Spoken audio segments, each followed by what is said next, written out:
കട്ടക്കരിപ്പന്റെ മാലാക പെണ്ണ്. രചന ജാസ്മിൻ. അവതരണം ഷാഹുൽ മലയിൽ. എഡിറ്റിംഗ് ഷെരീജ് പൂനൂർ. രുദ്രൻ ബാത്റൂമിൽ കയറിയിട്ടിരുന്ന ടീഷർട്ട് അഴിച്ച് മിററിന്റെ മുമ്പിൽ ചെന്ന് നിന്നു. അവനെ മൊത്തമായും നോക്കി. ഇല്ല, മാറ്റങ്ങളൊന്നുമില്ല. അവന് ഈശുവും കൂടി സ്നേഹിച്ചു മതിയാവാത്ത ദിവസങ്ങളിൽ വെള്ളം വീണാൽ ദേഹം മൊത്തം അവന് സുഖമുള്ള നീറ്റിലുണ്ടാവും. രുദ്രൻ ആ ഓർമ്മയിലൊന്ന് ചിരിച്ചു. ഷവർ ഓണാക്കി അതിനിടയിൽ നിൽക്കുമ്പോൾ അവന്റെ ശരീരത്തിൽ എവിടെയും അവന് വേദനിച്ചില്ല. എവിടെയും ഒരു മാറ്റം അവന് തോന്നിയില്ല. രുദ്രൻ കണ്ണുകൾ അടച്ച് കുറച്ചധികം നേരം ആ തണുപ്പിൽ നിന്നു. പല പല ദൃശ്യങ്ങൾ അവന്റെ മനസ്സിലേക്ക് കടന്നു വന്നു. ഒരു ചിരിയോടെ പുറത്തേക്ക് ഇറങ്ങി വരുമ്പോൾ മുട്ടിന് താഴേക്ക് ബെഡിന് പുറത്തേക്കിട്ടതിൽ മലർന്നു നടക്കുവാണ് ഈശു. രുദ്രൻ കയ്യിലുണ്ടായിരുന്ന ടവൽ കൊണ്ട് ഒന്നുകൂടെ തല തുടച്ചുകൊണ്ട് അവളുടെ അടുത്തേക്ക് കിടന്നു. അവളെ രണ്ട് കൈയിലും കോരിയെടുത്തുകൊണ്ട് കുറച്ചുകൂടെ പിന്നിലേക്ക് കിടത്തി. ഈശു കണ്ണടച്ച് കിടക്കുകയാണ്. രുദ്രൻ അവളുടെ മുഖമുയർത്തി പതിയെ അവളുടെ ചുണ്ടിലൊന്ന് മുത്തിക്കൊണ്ട് അവളുടെ മാറിലേക്ക് മുഖം പൂഴ്ത്തിക്കൊണ്ട് കമിഴ്ന്ന് കിടന്നു. ഈശു കണ്ണു തുറക്കാതെ തന്നെ അവന്റെ മുടിയിലൂടെ തഴുകിക്കൊണ്ടിരുന്നു. ഒന്നും ഉണ്ടായിട്ടില്ല ഇഷ. എന്നെ എന്തൊക്കെ കുടിപ്പിച്ച് കിടത്തിയാലും ഞാൻ എൻ്റെ ഇഷയല്ലാതെ ആരെങ്കിലും പറഞ്ഞില്ല. അവനവിടെ വെച്ച് നിർത്തി. മുഖമുയർത്തി അവളുടെ മുഖത്തേക്ക് നോക്കി. എല്ലാം കേൾക്കുന്നുണ്ട്. മിണ്ടാതെ കിടക്കുകയാണവൾ. എന്താ ആലോചിക്കുന്നത്? ആരാവും, എന്തിനാവും? എനിക്ക് നല്ല സങ്കടമായി. ഞാൻ എന്തൊക്കെ ആലോചിച്ചു കൂട്ടിയെന്നറിയോ? അവന്റെ ചോദ്യത്തിന് തേങ്ങിക്കൊണ്ട് മറുപടി അറിയുമ്പോൾ രുദ്രൻ അവിടെ ആ വിറക്കുന്ന ചുണ്ടിൽ അമർത്തിയൊന്ന് മുത്തി. അതൊന്നും ആലോചിച്ച് കുഞ്ഞിത്തല പോക്കണ്ട. ആകെ നിന്റെ ഇച്ഛ നോക്കില്ലേ? പലതും പ്രതീക്ഷിച്ചിരുന്നു, പക്ഷെ ഇങ്ങനെയൊന്നും കരുതിയില്ല. സാരമില്ല, പോട്ടെ. അവനും ചിരിച്ചു. യേശുവിന്റെ മുഖത്തേക്ക് നോക്കി. അവനെ തന്നെ നോക്കി കിടക്കുകയാണ്. നോട്ടം ചുണ്ടിലേക്കാണ്. അതിലേക്ക് നോക്കും തോറും കണ്ണ് നിറയുന്നുണ്ട് അവളുടെ. രുദ്രൻ അവളുടെ മുഖത്തേക്കൊന്ന് ഊതി. യേശു കണ്ണൊന്ന് അടച്ച് തുറന്നു. ഇഷ, ഇപ്പം എങ്ങനെയുണ്ട്? വയ്യായി തോന്നുന്നുണ്ടോ? എവിടെയെങ്കിലും വേദനയുണ്ടോ? അവൾ അതിന് ഇല്ലം തലയാട്ടിയതും രുദ്രൻ അവളുടെ കഴുത്തിലേക്ക് മുഖം പൂഴ്ത്തി. കുറേ ദിവസമായില്ലേ ഞാൻ എൻ്റെ പെണ്ണിനെ ഒന്ന് സ്നേഹിക്കട്ടെ. രുദ്രൻ സ്വകാര്യം പോലെ ചോദിക്കുമ്പോൾ ഈശോ അവന്റെ നനഞ്ഞ മുടിയിലൊന്ന് തലോടി. രുദ്രൻ അവളുടെ കഴുത്തിൽ അമർത്തി ചുംബിച്ചുകൊണ്ട് നുണഞ്ഞു തുടങ്ങി. ഈശോ രണ്ട് കൈ കൊണ്ടും അവന്റെ തലമുടിയിൽ കോർത്ത് വലിച്ചു. ദേവി എല്ലാവരെയും നോക്കിക്കൊണ്ട് റൂമിലേക്ക് നടന്നു. ദേവിക്ക് പിന്നാലെ മോഹനും നടന്നു. അച്ഛനും അമ്മയും പോയതും അവർക്ക് പിന്നാലെ 3 മക്കളും ആ റൂമിൽ കയറി വാതിലടച്ചു. ആ വലിയ ഹാളിൽ വിശ്വനും കുടുംബവും മാത്രമായി. ശ്രദ്ധ എന്തൊക്കെയോ ആലോചിച്ചിരിക്കുകയാണ്. വിശ്വൻ അവിടെ അടുത്തു വന്നിരുന്നു. ശ്രദ്ധ, ഞങ്ങൾ തമ്മിൽ ഒന്നും നടന്നിട്ടില്ല ഡാഡി. ഞാൻ എൻ്റെ കഴിവിൻ്റെ പരമാവധി നോക്കിയതാ. പക്ഷെ അവനെ അടുപ്പിക്കാൻ എന്നെ കൊണ്ടായില്ല. വിശ്വൻ ചോദിക്കുന്നതിന് മുമ്പ് തന്നെ അവൾ മറുപടി കൊടുത്തു. അവിടെ ആ മറുപടിയിൽ എല്ലാവരും ശരിക്കും ഞെട്ടി. ശ്രദ്ധ, നമ്മളിങ്ങനെ ഒരു കാര്യത്തിന് ഇറങ്ങി പുറപ്പെട്ട് നിന്റെ ഒറ്റൊരാളുടെ വാശി കൊണ്ടാ. നിനക്ക് നിന്റെ ആഗ്രഹം നടക്കൊണ്ട് അടിക്കാനുള്ള കണക്കും തീർക്കാന്നുള്ള ഒറ്റ കാരണം കൊണ്ടാ ഇന്ന് നമ്മളിവിടെ വന്നിരിക്കുന്നത്. സമാധാന ചർച്ച ഉണ്ടാക്കാൻ നിൽക്കുമ്പോൾ നിങ്ങളോടൊക്കെ ഞാൻ മര്യാദക്ക് പറഞ്ഞാ ഇങ്ങോട്ട് കെട്ടിയെടുക്കണം നമ്മുടെ വീട്ടിൽ മതിയെന്ന്. ഇനി ഇവിടുന്ന് ജീവനോടെ പോണെങ്കിൽ അവൻ കനിയണം. വിവേക ശ്രദ്ധയ്ക്ക് നേരെ ചീറുമ്പോൾ അവൾ മാത്രമല്ല മറ്റു രണ്ടുപേരും ഉത്തരമില്ലാതിരുന്നു. ശ്രദ്ധ, ശരിക്കും എന്താ ഉണ്ടായത്? നീ അത് പറ. അത്രയും വീര്യം കൂടിയ സാധനം അവൻ്റെ ഭക്ഷണത്തിൽ ഞാൻ കലർത്തിയത്, എന്നിട്ട് അവനെ നിനക്ക് കൺട്രോൾ ചെയ്യാൻ കഴിഞ്ഞില്ലെന്ന് പറയുമ്പോൾ. വിശ്വൻ പ്ലാൻ മുഴുവൻ നശിച്ച പ്രാന്തിൽ പറയുമ്പോൾ എല്ലാം കയ്യിൽ നിന്ന് ചോർന്നു പോകുന്നുവെന്ന് അയാൾക്ക് മനസ്സിലായി. ശ്രദ്ധയുടെ ഓർമ്മകൾ കുറച്ച് മണിക്കൂറുകൾ പിന്നിലേക്ക് പോയി. ആ ഹോട്ടൽ റൂമിന് ഡോറിൽ തട്ടി വിളിച്ച് നിമിഷങ്ങൾ കഴിഞ്ഞതും വാതിൽ തുറന്നു. റൂം ബോയ് എന്ന് തോന്നിപ്പിക്കുന്ന ഒരു ചെറുപ്പക്കാരൻ ശ്രദ്ധ അവനെ ഒന്ന് പുണർന്നു. Nisha, thank you so much. ഈ ഉപകാരം ഞാൻ ഒരിക്കലും മറക്കില്ല. അവനെ പുണർന്നുകൊണ്ട് അവൾ പറയുമ്പോൾ അവളുടെ ചുണ്ടിലൊന്ന് മുത്തി മുറുക്കിയൊന്ന് ഹഗ് ചെയ്തുകൊണ്ട് അവൻ പുറത്തേക്ക് പോയി. പോകുന്നതിന് മുമ്പ് ഇത് കഴിഞ്ഞ് കൂടണമെന്ന് അവൻ പ്രത്യേകം അവളെ ഓർമ്മിപ്പിച്ചു. ശ്രദ്ധ അവൻ പോയ വഴിയൊന്ന് നോക്കിക്കൊണ്ട് ഡോർ അടച്ചു. ബെഡിലേക്ക് നോക്കിയത് അവളുടെ കണ്ണുകൾ വിടർന്നു. ഒരു ഷോർട്ട്സും സ്ലീവ്ലെസ് ടീഷർട്ടും ഇട്ട് കണ്ണുകൾ അടച്ച് മയങ്ങിക്കിടക്കുന്ന രുദ്രൻ. ശ്രദ്ധയുടെ കാലുകൾ അവൻ്റെ അടുത്തേക്ക് ചലിച്ചു. അവൻ്റെ അടുത്തേക്ക് നടന്നു പോകുമ്പോൾ അവൾ ഇട്ടിരുന്ന നെറ്റ് സാരി അവളിൽ നിന്ന് അടർത്തി മാറ്റി താഴേക്ക് ഇട്ടു. എന്നെ നീ അപമാനിച്ച പോലെ, താഴ്ത്തി കെട്ടിയ പോലെ. എല്ലാവരുടെ മുമ്പിൽ നീയും അപമാനിക്കപ്പെടണം. അതിന് ഞാനൊരു സുഖമുള്ള കളി കളിക്കാൻ പോവാ. എൻ്റെ ആഗ്രഹം നടക്കുകയും ചെയ്യും. നീയും നിന്റെ ഭാര്യ 2 പാത്രത്തിലാവും. അതും പറഞ്ഞുകൊണ്ട് ശ്രദ്ധ അവൻ്റെ ശരീരത്തിലേക്ക് അവളുടെ ശരീരം അമർത്തി വെച്ച് കിടന്നു. അവൻ്റെ ദൃഢമായ ശരീരത്തിൽ അവളുടെ ശരീരം അമർന്നു. അവളിൽ നിന്നൊരു ശബ്ദം പുറത്തേക്ക് വന്നു. അവളുടെ കൈകൾ രുദ്രൻ്റെ മുഖത്തിലൂടെ തഴുകിക്കൊണ്ടിരുന്നു. അവൻ്റെ കണ്ണുകളിൽ, മൂക്കിൽ, ചുണ്ടിൽ, അങ്ങനെ എല്ലായിടത്തും അവൾ അവളുടെ കൈ ചലിപ്പിച്ചു. പതിയെ അവളുടെ കൈകൾ അവൻ്റെ കഴുത്തിലൂടെ അരിച്ചിറങ്ങി. മുഖം അങ്ങോട്ട് താഴ്ത്തി അവിടെ അമർത്തിയൊന്ന് ചുംബിച്ച ശേഷം അവളുടെ പല്ലുകൾ കൊണ്ട് കടിച്ച് നുണഞ്ഞു. രുദ്രനൊന്ന് മൂളി. ശ്രദ്ധ പകപ്പോടെ രുദ്രന്റെ കഴുത്തിൽ നിന്ന് മുഖമുയർത്തി അവന്റെ മുഖത്തേക്ക് നോക്കി. അവനൊരു ചിരിയോടെ കിടക്കുകയാണ്. കണ്ണുകൾ പതിയെ തുറക്കാൻ ശ്രമിക്കുന്നുണ്ട്. ശ്രദ്ധ അവന്റെ മുഖത്തേക്ക് നോക്കി. ആ പുഞ്ചിരിക്കുന്ന ചുണ്ടുകളെ കടിച്ചു പറിക്കാൻ അവൾക്ക് തോന്നി. ഇന്നുവരെ അവൻ്റെ ചിരി നേരിൽ കാണാത്ത സന്തോഷത്തിൽ അവൾ ആ ചുണ്ടിൽ അമർത്തി ചുംബിച്ചു. എന്നാൽ അവൻ്റെ ഇഷക്കായി വിരിഞ്ഞ ചിരിയെ ആരോ കവർന്നെടുത്ത പോലെ അവൻ്റെ മുഖം ചുളിഞ്ഞു. അവൻ്റെ തലച്ചോറിൽ പതിയുന്ന ഗന്ധം അതവൻ്റെ ഇഷയുടേതല്ല, വേറെ ആരുടേതോ ആണെന്ന് തിരിച്ചറിഞ്ഞ നിമിഷം അവൻ്റെ കരുത്താർന്ന കൈകൾ അവളുടെ കഴുത്തിൽ മുറുകി. അയഞ്ഞു പോരാത്ത രീതിയിൽ ഒരിറ്റ ശ്വാസത്തിനു വേണ്ടി ശ്രദ്ധ കൈയും കാലുമിട്ട് നിമിഷങ്ങളോളം അടിക്കുമ്പോൾ രുദ്രന്റെ മുഖത്ത് തെളിഞ്ഞ ക്രൂരമായ ഭാവം അവളെ കൂടുതൽ തളർത്തി. ശ്രദ്ധ ഓർമ്മയിൽ അവളുടെ കഴുത്തിൽ പിടിച്ചു. ഒരിറ്റ ശ്വാസത്തിനു വേണ്ടി പിടഞ്ഞ ആ രംഗം അവളുടെ മനസ്സിൽ പൂർവാധികം ശക്തിയിൽ തെളിഞ്ഞു. പിന്നെ നീ ശ്രമിച്ചില്ലേ? വിവേക് ചോദിക്കുമ്പോൾ അവൾ അവനെ തുറിച്ചു നോക്കി. ആ അവസ്ഥയിൽ നിന്ന് തിരിച്ചു വരാൻ തന്നെ അരമണിക്കൂർ എടുത്തു. അവസാനം എല്ലാം കഴിഞ്ഞ് വീണ്ടും ശ്രമിച്ചു. നടന്നില്ല. അവൻ ശരീരത്തിൽ തൊടുമ്പോൾ എല്ല് നുറുങ്ങുന്ന പോലെ വേദനയായിരുന്നു. നടക്കില്ലെന്ന് ബോധ്യമായപ്പോൾ ഞാൻ തന്നെ സാരിക്ക് അഴിച്ചു മാറ്റി അവൻ്റെ അടുത്ത് കയറി കിടന്നു, അതവൻ്റെ ശരീരത്തിൽ തൊടാതെ. അവളത് പറയുമ്പോൾ അവൾ നന്നായി ഭയന്നിരുന്നുവെന്ന് അവർക്കെല്ലാം മനസ്സിലായി. ആരും ഒന്നും മിണ്ടാതെ ആ ഇരുത്തങ്ങനെ ഇരുന്നു. ഒന്നും പറയാനില്ല. എന്തു പറയാൻ? എല്ലാം അവസാനിച്ചു. ദേവിയും മഹിയും കണ്ണനും റോണയും പരസ്പരം നോക്കി ചിരിച്ചു. മുന്നിലെ ലാപ്ടോപ്പിലേക്ക് നോക്കിക്കൊണ്ട് അവരെല്ലാം നെഞ്ചത്ത് കൈവച്ചു. മനസ്സിലെ വലിയ ഭാരമാണിപ്പോൾ ഇറങ്ങിപ്പോയത്. CCTV ദൃശ്യങ്ങളൊക്കെ രുദ്രന്റെ ഫോണിൽ കണക്റ്റാണ്. അതെല്ലാം റോണിയുടെ ലാപ്പിലേക്ക് അശോക അയച്ചതാണ്. ദേവിയുടെ കണ്ണുകൾ നിറഞ്ഞു. നെഞ്ചത്ത് കൈവച്ച് പ്രാർത്ഥിച്ചുകൊണ്ട് ബെഡിലിരുന്നു. മനുഷ്യന്റെ കാര്യമല്ലേ, എത്ര നല്ല സ്വഭാവമുള്ള മകനാണെന്ന് പറഞ്ഞാലും ആൽക്കഹോൾ ഉള്ളിലേക്ക് ചെന്നാൽ തീർന്നു. നിയന്ത്രിക്കാൻ കഴിഞ്ഞെന്ന് വരില്ല.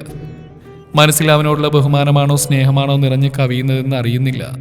മയ്യേട്ടാ, ദേവി വിളിച്ചതും മൈ ദേവിയെ മുറുകെയൊന്ന് പുണർന്നു. ആ പിടുത്തത്തിലുണ്ടായിരുന്നു അവരുടെ ഉള്ളിലെ സന്തോഷം. ചെറുക്കന്മാരും ആ അവസ്ഥയിൽ തന്നെയായിരുന്നു. അവർ സമാധാനത്തിൽ സെറ്റിയിലിരുന്നു. എന്നാലും ഏട്ടനൊരു സംഭവമല്ലേ? കണ്ണൻ സെറ്റിയിലിരുന്ന് മുകളിലേക്ക് നോക്കിക്കൊണ്ട് പറയുമ്പോൾ അപ്പുറം ഇപ്പുറം ഇരുന്ന രണ്ടവനൊന്ന് നോക്കി. നീ ഏതാടാ? റോണിയാണത് ചോദിച്ചത്. കണ്ണൻ തലയിരിച്ച് രണ്ടെണ്ണത്തിനെയും നോക്കി. രണ്ടും പുച്ഛിച്ചുകൊണ്ടിരിക്കുകയാണ്. ഞാൻ ഈ വീട്ടിലെ ഇളയമകനാ. അത് നീ പറഞ്ഞാൽ മതിയോ? ശബ്ദം കേട്ടത് മൂന്നും ഒരുപോലെ മുന്നോട്ട് നോക്കി. മോഹൻ കണ്ണുരുട്ടി നോക്കി പേടിപ്പിക്കുകയാണ്. കണ്ണനൊന്ന് ചിരിച്ചു കൊടുത്തു. ചിരിയല്ല, ഇളി. നീ നിന്റെ അമ്മക്ക് വിളിച്ചു, ഈ രണ്ടെണ്ണത്തിനും വിളിച്ചു. ഞാൻ വിളിച്ചിട്ട് എടുത്തുമില്ല, തിരിച്ചു വിളിക്കുകയും ചെയ്തില്ല. പിന്നെ എന്തിനാടാ നീ ഇളയമകൻ എന്ന് പറയുന്നത്? എന്നെ തന്തയായിട്ട് കാണാത്തവരൊന്നും അങ്ങനെ പറയണ്ട. ഏയ് ഡാഡി ഗിരിജ, അങ്ങനെ പറയരുത്. കണ്ണൻ സെറ്റിയിൽ നിന്ന് എഴുന്നേറ്റ് മോഹന്റെ താടിൽ പിടിച്ചുകൊണ്ട് പറയുമ്പോൾ മോഹൻ അവന്റെ കൈ തട്ടി മാറ്റി. ഇതിപ്പോ ഇവിടെ വന്നിട്ടൊന്ന് വെയിറ്റിട്ട് നടക്കുന്ന കരുതിയ ചെക്കൻ എല്ലാവരുടെ കൈയും കാലും പിടിക്കേണ്ട അവസ്ഥയാണ്. സത്യം പറഞ്ഞാൽ ഞാൻ അച്ഛൻ്റെ കാര്യം മറന്നുപോയി. അച്ഛനെന്ന് മാത്രമല്ല, നിങ്ങളെല്ലാവരെയും മൊത്തത്തിൽ മറന്നുപോയി. ഇങ്ങനൊരു സാഹചര്യം അല്ലായിരുന്നെങ്കിൽ ഞാനൊരു മാസം കഴിഞ്ഞിട്ട് തിരിച്ചു വരുമായിരുന്നുള്ളൂ. പിന്നെ ഈ പ്രശ്നങ്ങളൊക്കെ ഇവിടെ നടക്കുമ്പോൾ ബുദ്ധിയും വിവരമുള്ള ഒരാളെന്ന നിലക്ക് ഞാനിവിടെ വേണമല്ലോ എന്ന് കരുതി വേഗം പോകുന്നതാ. അല്ലാതെ ഇവിടെ നടക്കുന്ന അറിയാണ്ട് നിനക്ക് സമാധാനം ഇല്ലാത്തതുകൊണ്ടല്ല. റോണി അവനെ പുച്ഛിച്ചതും അവൻ അതുപോലെ പുച്ഛിച്ചു. ആ അങ്ങനെയൊക്കെ തന്നെ. അതൊക്കെ പോട്ടെ, നിങ്ങൾക്കൊക്കെ സുഖമല്ലേ? എനിക്ക് നല്ല സുഖമായിരുന്നു. അതുകൊണ്ട് ഞാൻ കുറച്ചു നേരം കിടക്കട്ടെ. ഭയങ്കര ക്ഷീണം. അതും പറഞ്ഞുകൊണ്ട് അവൻ വേഗം ബെഡിലേക്ക് ചാടി കമിഴ്ന്ന് കിടന്നു. ഇനിയുള്ള ആക്കലുകളിൽ നിന്നുള്ള രക്ഷപ്പെടലുകളാണത്. അവനെ നോക്കി ചിരിച്ചുകൊണ്ട് എല്ലാവരും ബാക്കി കാര്യങ്ങളിലേക്ക് കടന്നു. രുദ്രൻ യേശുവിന്റെ കഴുത്തിൽ നിന്ന് മുഖമുയർത്തി അവളുടെ മുഖത്തേക്ക് നോക്കി. അവൾ അവന്റെ കണ്ണുകളിലേക്ക് നോക്കി. രുദ്രൻ അവന്റെ ചുണ്ടിനെ അവളുടെ ചുണ്ടിലേക്ക് അമർത്തി വെച്ചു. ആ നിമിഷം തന്നെ ഈശോ അവന്റെ ചുണ്ടുകളെ അവളുടെ വായ്ക്കകത്തേക്ക് ആക്കി. രുദ്രനൊന്ന് മൂളിക്കൊണ്ട് അവിടെ ഓപ്പൺ ടോപ്പിനകത്തൂടെ കൈയിട്ട് അവളുടെ വയറിൽ തഴുകി.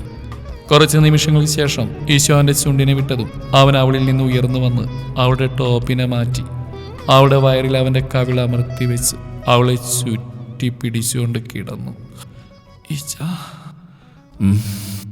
കുറേ അധികം നിമിഷങ്ങൾ കഴിഞ്ഞത് അവൾ പതിയെ വിളിച്ചു. എന്താ വയ്യടാ? രുദ്രൻ ആർദ്രമായി പതിഞ്ഞുകൊണ്ട് ചോദിക്കുമ്പോൾ അവൾ അല്ലേന്ന് തലയാട്ടി. അവരെ മനഃപൂർവ്വം ചെയ്തതാവോ? ആണെങ്കിലും അല്ലെങ്കിൽ എൻ്റെ പെണ്ണിനെ അത് ബാധിക്കില്ല. ഞാൻ നേരത്തെ പറഞ്ഞില്ലേ, എൻ്റെ പെണ്ണാണെന്ന് ആലോചിക്കുകയേ വേണ്ട. എല്ലാം ശരിയാവും, ഞാൻ ശരിയാക്കും. രുദ്രൻ അവളുടെ കവിളിൽ തലോടിക്കൊണ്ട് ചോദിക്കുമ്പോൾ അവൾ തലയാട്ടി. എന്നവരെ നമുക്ക് താഴേക്ക് പോയാലോ? അതിനു മുമ്പ് ഒന്ന് മുഖക്ക് തുടച്ച് സുന്ദരിയായിട്ട് വാ. നമുക്ക് അവരെയൊക്കെ ഓടിക്കണ്ടേ, സത്യങ്ങൾ അറിയണ്ടേ? അതിനിങ്ങനെ കരഞ്ഞു തൂങ്ങിയിരിക്കാതെ സന്തോഷത്തോടെ എൻ്റെ ഒപ്പം നിൽക്കില്ലേ? അതിനവൾ തലയാട്ടി. രുദ്രൻ ചിരിയോടെ അവിടെ നെറ്റിയിൽ അമർത്തി ചുംബിച്ച് കവിളിൽ പതിയെ തലോടി. എന്നാ ചെല്ല്, പോയി ഫ്രഷായി വാ.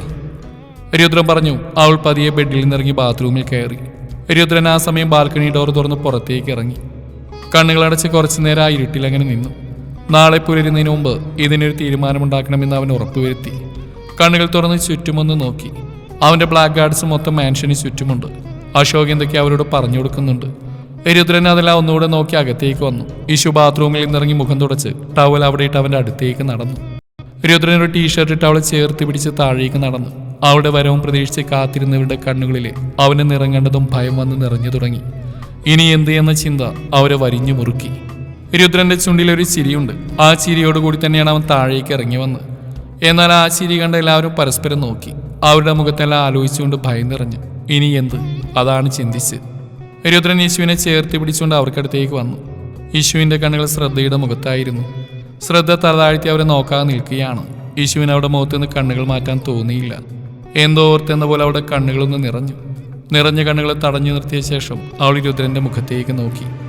രുദ്രൻ എല്ലാവരെയും നോക്കിക്കൊണ്ട് സെറ്റിയിലിരുന്നു. ഒപ്പം അവനോട് ചേർത്ത് യേശുവിനെ ഇരുത്തി. ആ സമയം തന്നെ വാതിൽ തുറന്ന് പുറത്തുനിന്ന് അശോക് കയറി വന്നു. റൂമിൽ നിന്ന് കണ്ണനൊഴിച്ച് ബാക്കിയുള്ളവരും പുറത്തേക്ക് വന്നു. റോണി അവന്റെ കയ്യിലെ ലാപ്പ് അവർക്ക് മുമ്പിൽ കാണുന്ന തരത്തിൽ വെച്ചുകൊണ്ട് മാറി നിന്നു. ദേവി യേശുവിന്റെ അടുത്തിരുന്ന് അവളുടെ നെറ്റിയിൽ അമർത്തി ചുംബിച്ചു. മനസ്സിൽ തെളിഞ്ഞ സമാധാനം സന്തോഷമായി ദേവിയുടെ മുഖത്തുണ്ടായിരുന്നു. യേശു രുദ്രനിൽ നിന്നകന്ന് ദേവിയുടെ മാറിലേക്ക് മുഖം വെച്ച് അവരോട് ചേർന്നിരുന്നു. രുദ്രൻ യേശുവിനെ നോക്കിക്കൊണ്ട് കാലിന് മുകളിൽ കാൽ വെച്ച് സെറ്റിയിൽ ചാരി നേരെയിരുന്നു. അവന്റെ കണ്ണുകൾ മുന്നിലൊന്നും മിണ്ടാതെ അവരെല്ലാം മാറി മാറി നോക്കുന്നവരിലേക്ക് പോയി. പെട്ടെന്ന് മുന്നിലിരിക്കുന്ന ലാപ്പിൽ നിന്ന് നേരത്തെ അവർ സംസാരിച്ച് കേട്ടതും അവരുടെ നാലുപേരുടെയും കണ്ണുകൾ അതിലേക്ക് പോയി. അവരുടെ കണ്ണുകൾ പുറത്തേക്ക് വരുമെന്ന രീതിയിൽ പുറത്തേക്ക് തള്ളി. ഇനിയും നുണകൾ പറഞ്ഞു പിടിച്ചു നിൽക്കാമെന്ന് അവരുടെ ചിന്തകളെ പാടെ തകർത്തുകൊണ്ടുള്ള തെളിവുകൾ. എല്ലാവരും അതിൽ തന്നെ തറഞ്ഞു നിന്നുപോയി. ലാപ്പിലെ സീൻ കാണുന്നില്ലെങ്കിലും അതിൽ നിന്ന് കേൾക്കുന്ന സംസാരം കേട്ടതും യേശു ദേവിയുടെ നെഞ്ചിൽ നിന്നകന്ന് ലാപ്പിലേക്ക് നോക്കി. ലാപ്പ് അവർക്ക് നേരെ ഇരിക്കുന്നതുകൊണ്ട് അതിലെ സീൻ യേശുവിന് കാണാൻ കഴിയുന്നില്ല. പക്ഷെ അവർ സംസാരിക്കുന്ന അവൾക്ക് നന്നായിട്ട് കേൾക്കാം. റോണി വന്ന് ലാപ്പ് അവൾക്ക് നേരെ തിരിച്ചു കൊടുത്തു. യേശു അതിലേക്ക് നോക്കി. അതിൽ ശ്രദ്ധ പറയുന്ന ഓരോ കാര്യങ്ങളും കേട്ട് അവളുടെ കണ്ണുകൾ നിറഞ്ഞൊഴുകി. എല്ലാം കേട്ട് കഴിയുമ്പോൾ അവളുടെ ചുണ്ടുകൾ വിടർന്നിരുന്നു. ഇഷ. ലാപ്പിലേക്ക് തന്നെ കണ്ണിമോട്ടാ നോക്കി നിൽക്കുന്നവളെ രുദ്രൻ വിളിച്ചതും അവൾ അവനെ ഒന്ന് നോക്കി. കരയുകയാണോ ചിരിക്കുകയാണോ എന്നറിയാതെയാണ് അവൾ ഇരിക്കുന്നത്. സങ്കടത്തേക്കാൾ സന്തോഷമാണ് ആ മുഖത്ത് മുന്നിട്ട് നിൽക്കുന്നത്. ഈശോ ഒരു പൊട്ടിക്കരച്ചിലോടെ അവൻ്റെ നെഞ്ചിലേക്ക് അലച്ച് വീണുപോയി. രുദ്രൻ രണ്ട് കൈ കൊണ്ട് അവളെ മുറുകെ പുണർന്നു. അവൾ കുറച്ചധികം നേരം അവൻ്റെ നെഞ്ചിൽ കിടന്ന് കരഞ്ഞു. പതിയെ പതിയെ ആ ശബ്ദം തേങ്ങലായി മാറി. രുദ്രന്റെ നെഞ്ചിൽ പതിഞ്ഞിരുന്ന് കരയുന്ന യേശുവിനെ തന്നെ നോക്കിയിരിക്കുകയായിരുന്നു ശ്രദ്ധ. രുദ്രൻ ആർദ്രമായി സ്നേഹത്തോടെ സംസാരിക്കുന്നു. അവൾ അതനുസരിച്ച് മുന്നോട്ട് നടക്കുന്ന മുഖ ശ്രദ്ധ നോക്കി നിന്നു. പെട്ടെന്ന് ആ കണ്ണുകൾ ശ്രദ്ധയെ നോക്കുന്ന കണ്ടതും അവൾ അനങ്ങാനാവാതെ നിന്നു. എങ്ങനെ അവളെ നേരിടണമെന്നറിയാതെ ശ്രദ്ധ നിന്നു. യേശു പതിയെ ശ്രദ്ധക്കടുത്തേക്ക് വന്ന് അവളുടെ താടിയിൽ പിടിച്ച് മുഖമുയർത്തി. യേശുവിൻ്റെ കണ്ണുകൾ നിറഞ്ഞിരുന്നു. എന്തിനെന്ന് ശ്രദ്ധയ്ക്ക് മനസ്സിലായി. സന്തോഷിക്കുകയല്ലേ വേണ്ടത്. പക്ഷേ യേശുവിൻ്റെ കണ്ണുകൾ ശ്രദ്ധയുടെ ചുണ്ടിലായിരുന്നു. അവളുടെ ഇച്ഛയെ ചുംബിച്ച ആ ചുണ്ടിൽ യേശുവിൻ്റെ കണ്ണുകൾ ചുവന്നു. അവൾ സർവ്വശക്തിയും എടുത്തുകൊണ്ട് വലത്തെ കൈ ഉയർത്തി അവളുടെ ചുണ്ടിലേക്ക് യേശുവിൻ്റെ കൈ പതിഞ്ഞു. ശ്രദ്ധയുടെ ചുണ്ടും മൂക്ക് ഒരുപോലെ വേദനിച്ചു. ചുണ്ടിൽ കൈവച്ച ശ്രദ്ധ യേശുവിനെ നോക്കുമ്പോൾ അവളൊരു സമാധാനത്തോടെയുള്ള ചിരിയോടെ അവളെ നോക്കി നിൽക്കുകയാണ്. പിന്നെ ആ ചിരിയോടെ തന്നെ മുന്നോട്ട് നടന്നു. നേരെ പോയത് ദേവിയുടെ മുറിയിലേക്കാണ്. ബെഡിൽ കമിഴ്ന്ന് കിടക്കുന്ന കണ്ണൻ്റെ അടുത്ത് വന്ന് കിടന്ന് അവനെ ചേർത്ത് പിടിച്ച് കണ്ണുകൾ അടച്ചു. സന്തോഷത്തോടെ സമാധാനത്തോടെ അതുവരെ ഒരു ചിരിയോടെ യേശുവിനെ തന്നെ നോക്കിയിരുന്ന രുദ്രൻ ദേവി റൂമിന്റെ വാതിലടച്ചതും ആ ചുണ്ടിലെ ചിരി മാറി അവിടെ ക്രൂരമായൊരു ഭാവം നിറഞ്ഞു. ചോദ്യമോ പറച്ചിലോ ഒന്നുമില്ലാതെ തന്നെ സെറ്റിൽ നിന്ന് എഴുന്നേറ്റ് ശ്രദ്ധയുടെ കവിളിൽ ആഞ്ഞൊരടി അവൻ അടിച്ചു. രുദ്രന്റെ അടിയുടെ ശക്തിയിൽ ശ്രദ്ധ നിലത്തേക്ക് വീണു. നേരത്തെ ഈശോ അവളുടെ ചുണ്ടിലേക്ക് അടിച്ചപ്പോൾ ചുണ്ട് പല്ലിലിടിച്ചുകൊണ്ട് അവൾക്ക് നല്ലോണം വേദനയുണ്ടായിരുന്നു. അതിൽ കൂടെ ഇതുമായപ്പോൾ അവൾക്ക് മുഖമൊത്തൊരു പുകച്ചിൽ പോലെ തോന്നി. നിന്നോട് ഞാൻ ചോദിച്ചില്ലടി മോളെ, നീയൊക്കെ കൂടി തന്നെയാണ് ഇതിനെ ഇറങ്ങി തിരിച്ചെന്ന് എനിക്ക് അറിയാഞ്ഞിട്ടല്ല. നിലത്തേക്ക് വീണ് അവളെ വലിച്ചു നിർത്തി മറ്റേ കവിളിൽ ആഞ്ഞടിച്ചുകൊണ്ട് രുദ്രൻ അവൾക്ക് നേരെ അലറുമ്പോൾ രുദ്രന്റെ ആ ഭാഗത്തിൽ അവരെല്ലാവരും ഒരു നിമിഷം പകച്ചു നിന്നു. ഇവിടെ കൊണ്ടെല്ലാം തീർന്നെന്ന് അവർക്ക് മനസ്സിലായി. രുദ്രന്റെ കയ്യിൽ വേദന കൊണ്ട് പിടയുന്ന മകളെ കണ്ട് സഹിക്കാൻ കഴിയാതെ വിശ്വൻ അവന്റെ നെഞ്ചിൽ ആഞ്ഞൊന്ന് ചവിട്ടി. എന്നാൽ രുദ്രൻ അവിടുന്ന് അനങ്ങിയിൽ നിന്ന് മാത്രമല്ല അവനെ അവരുടെ നെഞ്ചിലേക്കൊന്ന് ആഞ്ഞു ചവിട്ടി. നിലത്തേക്ക് മറന്നു വീണതോടൊപ്പം ശ്വാസമെടുക്കാനാവാതെ അയാൾ കിടന്നു പുളഞ്ഞു. ഗൗരി വന്ന് നെഞ്ചത്ത് ഒഴിഞ്ഞു കൊടുക്കുമ്പോൾ ഇനി എന്ത് എന്നറിയാതെ അവരെല്ലാം പകച്ചു നിന്നു. ആരെയും കൂട്ടാതെ ആരെയും വിവരമറിയിക്കാതെ മാൻഷനിലേക്ക് വന്ന നിമിഷത്തെ വിശ്വനും ഗൗരിയും ശപിച്ചുപോയി. രുദ്രൻ അവരുടെ അടുത്തേക്ക് നടന്നു വന്നു. അവന്റെ മുഖത്തേക്ക് നോക്കാനുള്ള ധൈര്യം ആർക്കും ഉണ്ടായിരുന്നില്ല. നിങ്ങളാണ് ഇതിന് പിന്നിലെന്ന് ചിന്തിക്കാനുള്ള ബുദ്ധിയൊക്കെ എനിക്കുണ്ട്. പക്ഷേ അപ്പോഴെന്നെ പിന്നിലേക്ക് വലിച്ച ഇങ്ങനെ ഒരു കാര്യത്തിന് ലോകത്തിനു മുമ്പിൽ സ്വയം മോശക്കാരിയായി ചിത്രീകരിക്കാൻ ഒരു പെണ്ണും തയ്യാറാവില്ല. അതും അമ്മയും അച്ഛനും കൂട്ടിന്നുകൊണ്ട് ഒരിക്കലും സമ്മതിക്കില്ല. ആ ഒരൊറ്റ കാരണം കൊണ്ടാ ഞാൻ പൂർണ്ണമായി അത് വിശ്വസിക്കാതിരുന്നത്. എന്നാ നിങ്ങളൊക്കെ ഇതിനപ്പുറം ചെയ്യുമെന്ന് ഞാൻ കരുതിയില്ല. അവൻ പറഞ്ഞ വാക്കുകളിലെ പൊരുൾ ചികഞ്ഞ വിശ്വനും ഗൗരിക്കും തൊലിയുരിയുന്ന പോലെ തോന്നി. ശരിയല്ലേ, ഏത് മാതാപിതാക്കളാണ് ഇങ്ങനെ ഒരു കാര്യത്തിന് സ്വന്തം മകളെ തിരഞ്ഞെടുക്കുന്നത്? അല്ല, പെൺമക്കളുള്ള ഏതെങ്കിലും മാതാപിതാക്കൾ ഇങ്ങനെ ഒരു കാര്യം ചിന്തിക്കുമോ? വിശ്വൻ ദേഷ്യത്തോടെ നോക്കിയ ശ്രദ്ധയാണ്. അവളുടെ ഒരാളുടെ വാശി കൊണ്ട് മാത്രമാണ് ഇന്നിങ്ങനെ ഒരു അവസ്ഥയിൽ വന്ന് നിൽക്കുന്നത്. അവനെ മോശക്കാരനായി പറയിപ്പിക്കുകയും ചെയ്യാം, അവളുടെ കാര്യം നടക്കുകയും ചെയ്യും. ആ ഒരൊറ്റ വാക്കിൽ ഇറങ്ങി തിരിച്ചതാണ്. അതിന്ന് ആരുടെയും മുഖത്ത് പോലും നോക്കാൻ കഴിയാത്ത സാഹചര്യത്തിൽ കൊണ്ട് നിർത്തിച്ചു. എന്റെ പെണ്ണിനെ കൊല്ലാനുള്ള ബുദ്ധി എന്ന് നിന്റെ തലയിൽ ഉദിച്ചോ, അന്ന് ആ നിമിഷം ഞാൻ നിന്റെ വിധി മാറ്റി എഴുതിയിരുന്നു. സമയാവട്ടെ എന്ന് കരുതി മാറ്റി വെച്ചിരിക്കുകയായിരുന്നു. അതിനിടയിൽ ചെയ്തു തീർക്കാൻ വേറെയും കുറച്ച് കാര്യങ്ങളുണ്ടായിരുന്നു. എന്നാ അതിനൊന്നുള്ള അവസരം നിങ്ങൾ തന്നില്ല. രുദ്രൻ അവർക്ക് മുമ്പിലെ സെറ്റിലിരുന്ന് കാലിന് മുകളിൽ കാൽ വെച്ച് ശ്രദ്ധയും ഈശ്വരയും നോക്കിക്കൊണ്ട് പറയുമ്പോൾ അവരുടെ മുഖത്ത് ഭയം നിഴലിക്കുന്നത് അവനൊരു ചിരിയോടെ നോക്കിയിരുന്നു. മുന്നിലിരിക്കുന്നവനെ എല്ലാ കാര്യങ്ങളും അറിഞ്ഞെന്ന് അവർക്ക് മനസ്സിലായി. തുടരും ഈ കഥയുടെ ബാക്കി ഭാഗം നാളെ ഇതേ സമയം.